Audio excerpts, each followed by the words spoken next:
আসসালামু আলাইকুম। স্বাগত গ্লোবাল ভিউজে। আপনাদের সঙ্গে থাকছি ফজলে রাব্বি। আপনি কি জানেন রাশিয়া এখনো পশ্চিমা দেশগুলোকে কাঁপাচ্ছে? পুতিনের কৌশল শুধু সাময়িক নয়, এটি কূটনীতি, অর্থনীতি এবং বিশ্ব প্রভাবের একটা যুগান্তকারী পরিকল্পনা। পশ্চিমার চোখে এখন রাশিয়া শুধু একটি চ্যালেঞ্জ নয়, বরং নতুন শক্তির প্রতীক। এই ভিডিওতে আমরা দেখব কিভাবে রাশিয়া নিজের শক্তি ব্যবহার করে বিশ্ব রাজনীতিতে নতুন অবস্থান তৈরি করছে, পশ্চিমা দেশগুলো কেন ভয় পাচ্ছে এবং কোন জায়গায় রাশিয়া ইতিহাসের নতুন অধ্যায় লিখছে। আজকের বিশ্ব যেন এক অদ্ভুত রণক্ষেত্র। কেউ চায় একমেরু আধিপত্য, কেউ চায় ভারসাম্য, কিন্তু এই বিশৃঙ্খলার মাঝে এক দেশ আবার নিজের অবস্থান জোরালো করে তুলছে, রাশিয়া। পশ্চিমা চাপ, নিষেধাজ্ঞার তথ্যযুদ্ধ পেরিয়ে রাশিয়া প্রমাণ করছে তাদের পতন নয়, বরং একটা নতুন উত্থানের শুরু এখন। সোভিয়েত ইউনিয়ন ভেঙে পড়ার পর অনেকে ভেবেছিল রাশিয়ার গল্প এখানেই শেষ, কিন্তু ইতিহাস বলে এই জাতি কখনো দীর্ঘদিন পরাজিত থাকে না। অর্থনীতি, সামরিক শক্তি, জ্বালানি নীতি, সবদিকে রাশিয়া এখন ধীরে ধীরে নিজেকে পুনর্গঠন করছে, এমনভাবে যে পশ্চিমা বিশ্ব এখন আবার উদ্বিগ্ন। পুতিনের নেতৃত্বে রাশিয়া শুধু রাজনীতি নয়, কৌশলগত ধৈর্যেরও নতুন সংজ্ঞা দিয়েছে।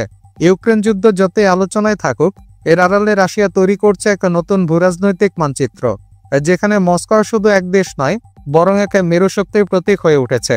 মার্কিন যুক্তরাষ্ট্র দীর্ঘদিন ধরে বিশ্ব ব্যবস্থার নিয়ন্ত্রক হিসেবে নিজেকে ধরে রেখেছিল, কিন্তু এখন চীন, রাশিয়া, ইরান, এমনকি আফ্রিকার অনেক দেশ এই আধিপত্যকে প্রশ্ন করছে।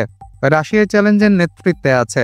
তারা দেখাচ্ছে শক্তি মানে শুধু অস্ত্র নয়, সংযম, ধৈর্য আর জাতীয় আত্মবিশ্বাসও। রাশিয়ার জ্বালানি নীতি এখন পশ্চিমের জন্য একটা দুঃস্বপ্ন। ইউরোপ চায় গ্যাস, কিন্তু রাজনীতি বাধা দেয়। রাশিয়া জানে গ্যাস ও তেলের কৌশল দিয়ে তারা পশ্চিমকে অর্থনৈতিকভাবে চাপে রাখতে চায়। এই কারণে জার্মানি, ফ্রান্সের মতো দেশগুলোকেও এখন রাশিয়ার দরজায় কড়া নাড়তে হচ্ছে। আর যখন যুক্তরাষ্ট্র বলছে বিশ্ব গণতন্ত্রের রক্ষক, তখন রাশিয়া বলছে তোমরা যা করছো সেটাই আধিপত্য। পশ্চিম যেখানে যুদ্ধ শুরু করে অন্য দেশের ভেতরে, রাশিয়া সেখানে বলছে আমরা আমাদের সীমানা, সংস্কৃতি ও সম্মান রক্ষায় লড়ছি। এই বয়ান আজ বহু দেশকে মস্কোর পাশে টানছে। আফ্রিকার দেশগুলোতে রাশিয়ার প্রভাব ক্রমেই বাড়ছে। ওয়াগনার গ্রুপের মতো নিরাপত্তা সংস্থাগুলো শুধু যুদ্ধক্ষেত্রে নয়, বরং উন্নয়ন, প্রশিক্ষণ ও সুরক্ষায় অংশ নিচ্ছে। পশ্চিম যেখানে শতাব্দীর উপনিবেশের দাগ রেখেছে, রাশিয়া সেখানে সমান মর্যাদার অংশীদার হিসেবে এগিয়ে আসছে। চীনের সঙ্গে রাশিয়ার সম্পর্ক এখন আগের যে কোনো সময়ের চেয়ে গভীর। দুই দেশই জানে একতরফা মার্কিন আধিপত্য রোধ করতে হলে পরস্পরের পাশে থাকতে হবে। অর্থনীতি, প্রতিরক্ষা, এমনকি মহাকাশ গবেষণাও তাদের যৌথ পরিকল্পনা পশ্চিমের মাথা ব্যথার কারণ হয়ে উঠছে। রাশিয়া সামরিক প্রযুক্তি এখনো বিশ্বের সেরা। হাইপারসনিক মিসাইল থেকে শুরু করে পারমাণবিক প্রতিরক্ষা ব্যবস্থা, সব ক্ষেত্রেই তারা যুক্তরাষ্ট্রের সমকক্ষ, এমনকি অনেক ক্ষেত্রে এগিয়ে। ইউক্রেন যুদ্ধের মধ্যে রাশিয়া প্রমাণ করেছে তাদের প্রযুক্তি, মনোবল আর কৌশল এখনো অটুট। মস্কো এখন নতুন এক কূটনৈতিক কেন্দ্র। মধ্যপ্রাচ্য, আফ্রিকা, লাতিন আমেরিকার নেতারা একে একে রাশিয়ার সঙ্গে সহযোগিতা বাড়াচ্ছে। এই পরিবর্তন দেখাচ্ছে বিশ্ব আর একমেরু নয়। রাশিয়ার কৌশল হল সহযোগিতার মাধ্যমে প্রভাব, যা পশ্চিমা চাপের বিপরীতে এক শক্তিশালী বিকল্প। ইউক্রেন যুদ্ধকে পশ্চিম যতই প্রচারণায় যুদ্ধের রূপ দিক, বাস্তবে রাশিয়া এই সংঘাতকে ব্যবহার করছে নিজের প্রতিরক্ষা জোরদার করতে। সীমান্ত সুরক্ষা, শিল্প উৎপাদন, অস্ত্রনীতি, সবকিছু নতুনভাবে সাজানো হচ্ছে। তাদের জন্য এটা কেবল যুদ্ধ নয়, বরং পুনর্জন্মের এক প্রক্রিয়া। রাশিয়ার গণমাধ্যম ও কূটনৈতিক কৌশল পশ্চিমা প্রচারণার গল্পটা শক্তি তৈরি করেছে। আর যেখানে CNN বা BBC একমুখে বয়ান দেয়, আর যেখানে RT বা স্পুটনিক অন্যদিকের সত্তা তুলে ধরে, এই তথ্যযুদ্ধে রাশিয়া বুঝে গেছে আজকের যুগে মতাদর্শের লড়াইও এক প্রকার অস্ত্র। পুতিনের নেতৃত্বের দৃঢ়তা এখন বিশ্ব রাজনীতিতে আলোচনার কেন্দ্র। কেউ তাকে ভয় পায়, কেউ তাকে শ্রদ্ধা করে, কিন্তু কেউ উপেক্ষা করতে পারে না। তার প্রতিটি সিদ্ধান্ত, প্রতিটি বক্তব্য আজ ভূরাজনীতির ভারসাম্য বদলে দিচ্ছে। এই প্রভাবে রাশিয়ার নতুন যুগের পরিচয়। সাইবেরিয়ার বিশাল সম্পদ, আর্কটিকের জ্বালানি, কৃষিক্ষেত্রে আত্মনির্ভরতা, সব মিলিয়ে রাশিয়া ভবিষ্যতের এক শক্তিশালী অর্থনৈতিক ব্লক তৈরি করে, যেখানে পশ্চিমা নিষেধাজ্ঞার ভয়ের কারণ নয়, বরং নতুন বাজার খোলার সুযোগ। রাশিয়ার জনগণ এই সময়টায় অভূতপূর্ব ঐক্য দেখিয়েছে। পশ্চিমা মিডিয়া যতই অস্থিরতা দেখাক, বাস্তবে রুশরা জানে তাদের লড়াই কেবল সরকারের নয়, গোটা জাতির অস্তিত্ব রক্ষার। এই জাতীয় চেতনা তাদের সবচেয়ে বড় শক্তি হয়ে উঠেছে। ব্রিক্স এখন বিশ্বের সবচেয়ে আলোচিত জোটগুলোর একটি। এর পেছনে যে দেশটি সবচেয়ে সক্রিয় ভূমিকা রাখছে, সেটি রাশিয়া। তারা জানে চীন, ভারত, ব্রাজিল, দক্ষিণ আফ্রিকা, এই সহযোগিতায় ভবিষ্যতে পশ্চিমের একচ্ছত্র অর্থনৈতিক দখল ভাঙবে। রাশিয়া শুধু যুদ্ধক্ষেত্র নয়, সংস্কৃতি ও খেলাধুলার মঞ্চেও নিজের অবস্থান দৃঢ় করছে। ফুটবল বিশ্বকাপ আয়োজন হোক কিংবা আন্তর্জাতিক উৎসব, তারা দেখাচ্ছে আধুনিক রাশিয়া একদিকে ঐতিহ্যের রক্ষক, অন্যদিকে আধুনিক উন্নয়নের প্রতীক। যে পশ্চিম একসময় বলতো রাশিয়া আলাদা হয়ে পড়েছে, এখন সেই পশ্চিমে নতুনভাবে আলোচনার টেবিলে ফিরতে বাধ্য হচ্ছে, কারণ তারা বুঝেছে রাশিয়াকে বাদ দিয়ে কোনো আন্তর্জাতিক সমাধান টেকসই নয়। এই বাস্তবতা রাশিয়ার কূটনৈতিক বিজয়। রাশিয়া ইরান সম্পর্কে নতুন মাত্রা পেয়েছে।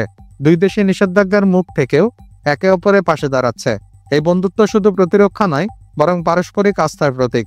এটি ভবিষ্যতের বহুমেরু বিশ্বের ভিত্তি হিসেবে কাজ করছে। রাশিয়ার বৈদেশিক নীতি এখন বাস্তববাদী ও ফলপ্রসূ। তারা জানে সংঘাত নয়, ভারসাম্য স্থায়ী প্রভাব আনে। তাই তারা শত্রুকে প্রতিপক্ষের মর্যাদা দেয় আর বন্ধুদের সঙ্গে তৈরি করে কৌশলগত জোট। এই নীতি রাশিয়াকে আলাদা করে তুলছে। রাশিয়া শিক্ষা, বিজ্ঞান ও প্রযুক্তি খাত পুনর্জাগরণের পথে। কৃত্রিম বুদ্ধিমত্তা, মহাকাশ গবেষণা, প্রতিরক্ষা প্রযুক্তি সবখানি তারা নিজেদের স্বতন্ত্র সক্ষমতা গড়ে তুলছে। এটা শুধু অর্থনীতির শক্তি নয়, ভবিষ্যতে নেতৃত্বের প্রস্তাবিত বটে। রাশিয়া জানে পশ্চিমা মিডিয়া তাদের শত্রুতা করবে, কিন্তু বাস্তব ফলাফলই শেষ কথা। তারা তাই সল্ট পাওয়ার হিসেবে সংস্কৃতি, ভাষা, ইতিহাসকে ব্যবহার করছে। ইউরোপের তরুণরা এখন রুশ সাহিত্য, সঙ্গীত ও শিল্পে নতুন করে আগ্রহ দেখাচ্ছে। রাশিয়ার ভূরাজনৈতিক মানচিত্রে এখন আফ্রিকা, লাতিন আমেরিকা, এমনকি দক্ষিণ এশিয়াও গুরুত্বপূর্ণ। তারা বিনিয়োগ করছে, অবকাঠামো তৈরি করছে, অস্ত্র নয় বিশ্বাসের সেতু গড়ে তুলছে। এই কৌশল পশ্চিমা উপনিবেশিক মডেলের সম্পূর্ণ বিপরীত। আজকে রাশিয়া একটি বার্তা দিচ্ছে, আমরা অতীতের ছায়ায় বাঁচি না, আমরা নতুন ভবিষ্যৎ লিখি।